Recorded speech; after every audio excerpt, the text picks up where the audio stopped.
Welcome back. TDP అధినేత చంద్రబాబు హైదరాబాద్ మల్కాజ్గిరి సభలో ప్రసంగిస్తున్నారు. ఇప్పుడు లైవ్ చూద్దాం.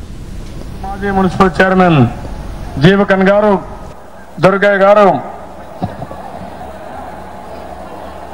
జిజేందర్ రెడ్డి గారు, ఎంజీకే పాష గారు, సత్యనారాయణ గౌడ్ గారు,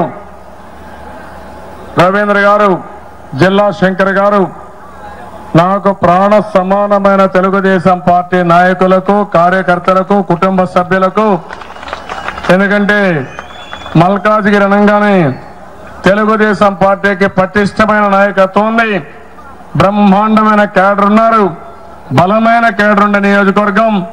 అలాంటి తెలుగుదేశం పార్టీ నాయకులందరికీ నేను మల్కాజ్గిరికి వచ్చినప్పుడు నాకు బ్రహ్మాండంగా స్వాగతం పలికిన సోదరి సోదరులందరికీ పేరు పేరున మనస్ఫూర్తిగా నమస్కారాలు, అభినందనలు, శుభాభినందనలు. మా తెలుగింటి ఆడపడుతులకు ప్రత్యేకంగా నమస్కారాలు, మనస్ఫూర్తిగా నా అభినందనలు. మా తమ్ముళ్ళు చూస్తున్నాను, ఎక్కడ చూసినా బ్రహ్మాండంగా స్పందిస్తున్నారు, బ్రహ్మరథం పడుతున్నారు, కేరింతలు కొడుతున్నారు, జేజేలు పలుకుతున్నారు. అలాంటి తమ్ముళ్ళు కూడా నమస్కారాలు.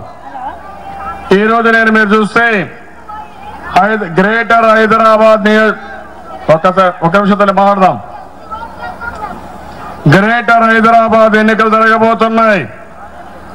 అంతేకాకుండా రేపు జరిగే ఎన్నికల్లో మళ్ళీ కాంగ్రెస్ పార్టీకి ఓటేసి వచ్చే ప్రమాదాల గురించి చెప్పడానికి 5 రోజులుగా గ్రేటర్ హైదరాబాద్ నియోజకవర్గంలో తిరుగుతున్నాను. ముఖ్యమంత్రి కూడా తిరిగాడు. అంతా కూడా గవర్నమెంట్ తరఫున ఫౌండేషన్లు వేశాడు, మనుషులు దోరారు, ఎక్కడా రెస్పాన్స్ లేదు.